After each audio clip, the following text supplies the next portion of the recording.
Welcome to the Australian Business Executive Podcast, where we speak with Australia's most influential industry professionals on the business and economic development issues taking place across the country.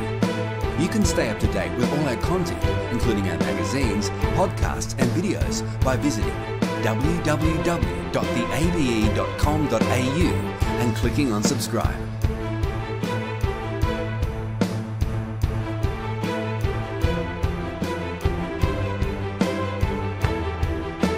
Today's guest is Charles Figallo, Managing Director of Basetec Services. Basetec Services is an Adelaide-based engineering and construction company specialising in design, specifications and construction. Charles founded the company in 1997 and has since grown it to deliver innovative turnkey solutions across the oil, gas, energy, mining and water markets globally. Charles is also very active in the local community and is involved with many organisations and charities.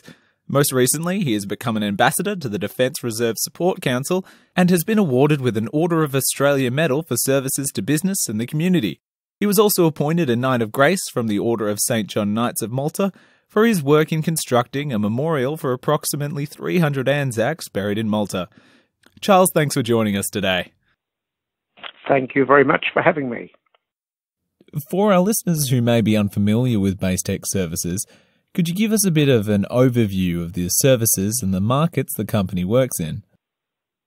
Okay. What it is that I started quite a few years ago as a small company, and we're still small, by the way, but we have grown, and we specialise in designing.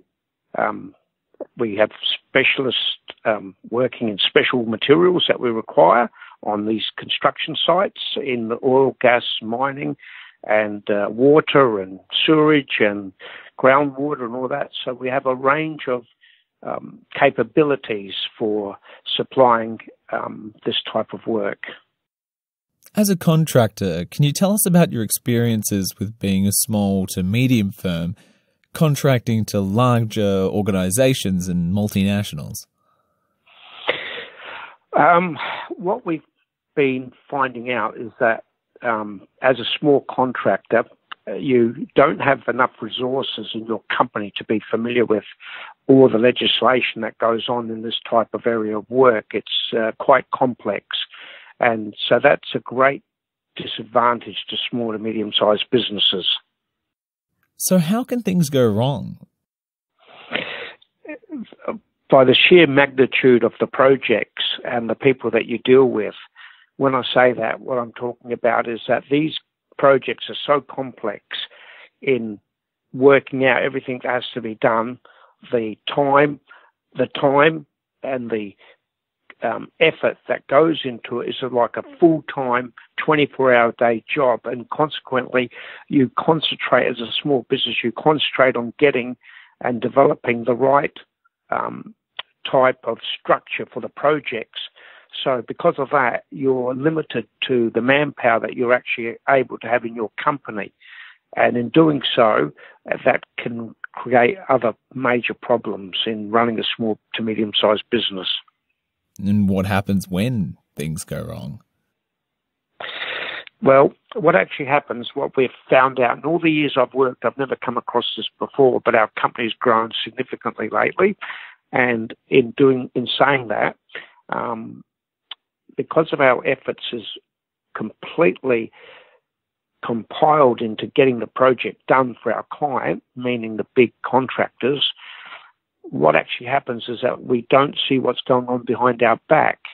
And because of that, we've now come to learn that the contracts involved through legislation are completely designed to basically destroy small to medium-sized businesses, and this is something that we've recently picked up, and it's of major concern to Australia. What would you like to say about the law and how it fails to protect small to medium businesses? Well, there's two things I'd like to say. First of all, the legislation desperately needs looking at, and this has been supported by major legal identities. And when I say major, I'm talking about at the top end, right through to the universities where they teach law. There is a major problem that lies in this area. where small to medium-sized businesses do not have access to it and cannot afford to have access to it. And in saying that, it all evolves around the legislation itself. And that legislation is actually put in place basically by the top people who want it to totally support themselves. Now, in saying that, I must say it's not a bad thing, okay? There is some good in it, but small to medium-sized businesses can't and don't pick this up on how to work out the good part as compared to what's going to destroy them in the very near future. In saying this again, what we need to do is to look at this legislation under extending unfair contractual terms for small businesses, and this is being something that's being looked at by our legislators, our ministers in Parliament, and also what needs to be done is affording this area of work. It is so expensive. It means that 90-odd% of small to medium-sized business can just not afford it because it is designed to be so complex that it just destroys businesses. And that is totally wrong. And also what's very wrong about it is that I'm finding out that a lot of lawyers and a big majority of lawyers are not adept to the laws in every state. They have no idea what's going on. So if you're working in one state and another state, the laws are not the same. It's an absolute fiasco. And I have been in court several times only to find the judge goes on about incompetence of the lawyers in not knowing which state and what they're doing.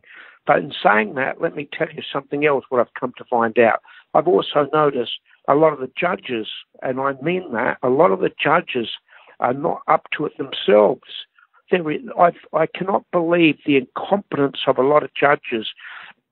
And when I say this, I'm also telling you there are a lot of good judges there, but getting the right judge who's not biased, who is not involved in maybe this particular major contractor, there's something that's not right, and that needs to be looked at. I have seen judges at lunchtime go off to the pub.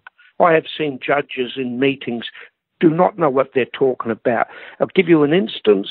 I had a year in court arguing with the judge about a case, and guess what? After a year, I got up and had a basically strong talk to the judge in court. When the judge asked me, did I know the difference between being a litigious litigant, and being a defendant, and he criticised me so badly in court as a litigious litigant, I ended up basically saying to him, what are you going on about, Your Honour? I've listened to you now for over 12 months. You keep getting things wrong. I am the defendant in this case. And he turned around to the other side. He says, is that correct? And they said, yes, Your Honour, he is. So these are the problems I'm continuously faced with when it comes to minor problems that court should be able to easily handle.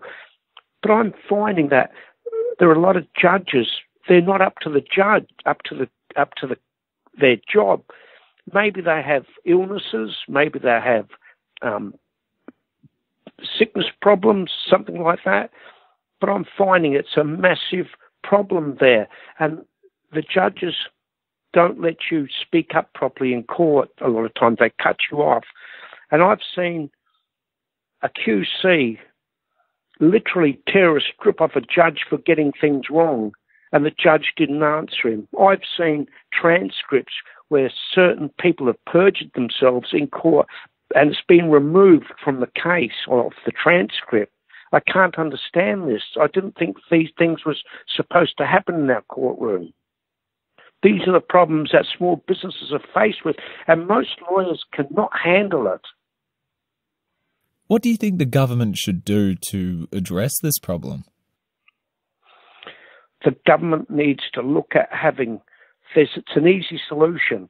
Now, I want to make it clear, a lot of the legislation is there for good reasons, and I believe in that, because we cannot afford to have people just walking off the job, right? So the legislation, but they've gone one-sided too much. what I believe needs to happen is that legislation needs to be looked at properly. Judges need to be scrutinised if they're capable of the job. If I'm employing a person, I have to do drug tests on them. I have to check their health. I have to do everything. How is it judges are on the bench and they've got sicknesses and problems, but they're okay? But I can't do that with my workers. I have to put them through vigorous safety checks and everything to make sure their health is okay and they're up to the job. It's fully my responsibility. Who does this for the courts? Who checks the judge's health or whether he's drinking at lunchtime or whether he's got a drinking problem? Only recently there was a major judge who smashed her car, I believe, because she was drunk or drinking during lunchtime. I believe there was something similar to that. Who checks these people? Who checks to make sure they're capable of doing they're actually capable of doing their job? Who questions them? We should have an inquiry to look at the judiciary in this country, especially for businesses. Businesses are different to someone committing a crime. They are different high-class court cases. Now, if I could just go one further, something that's very disturbing, and I've been talking to top security people in Australia about it. Recently in a court case that was so confidential that I found out that these confidential documents ended up in the Middle East in a boardroom meeting simply because anybody around the world can hack in or lock into the computers and they can download everything. This should not have happened. This caused us great concern on quoting on a massive project in the Middle East. And these documents were on their desk. How can this happen? How can this happen? And the other thing we need to do to protect this country and to protect our industry is to have legislation that's equal in every state of the country so the lawyers benefit from it.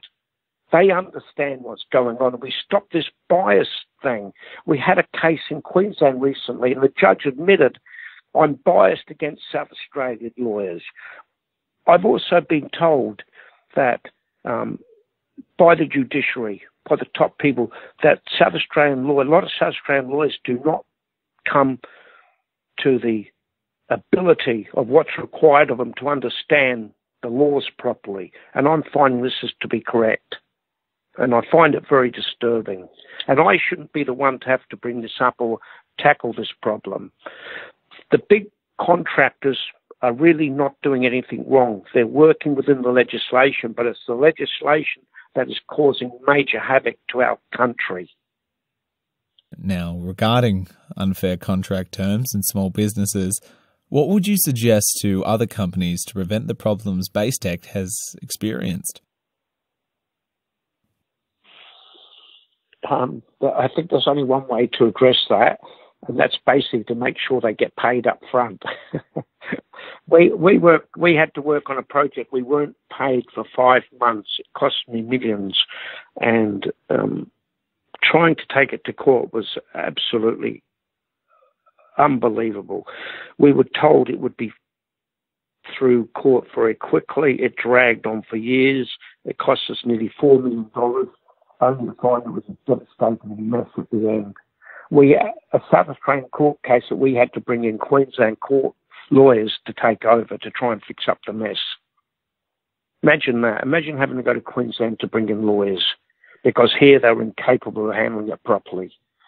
That's not to say all legal firms are like that, but a majority of them that we went to seek help were not adverse, were not up to the standards that was required. When these big companies are able to go to the top lawyers and they waste your time and your money just to send you broke, because if they send you broke, they get to keep all the money that's allocated to the work you've done to date. And that is causing major domestic violence at homes because of men who are going broke, and it's destroying their families. And recently there's been quite a few suicides committed because of this. And one particularly which was disturbing was in a project in Western Australia on the new hospital they're building, where the gentleman who had a great record, great support, great family man, committed suicide on the job because they wouldn't pay him for the work he did. How do you address those problems? Well, that's all I have for you, Charles. But thank you so much for joining us today. Okay, look, thank you very much. But please, this is not for us. We do not have any court cases going, but I've been finding out as we've got bigger and bigger the problems that small to medium-sized businesses are faced with.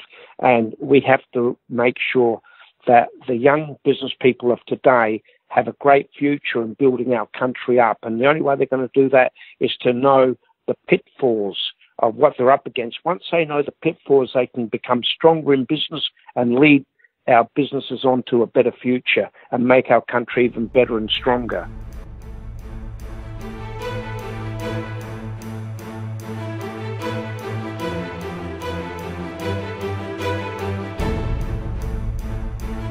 This has been a production of the Australian Business Executive, a division of Romulus Rising Proprietary Limited.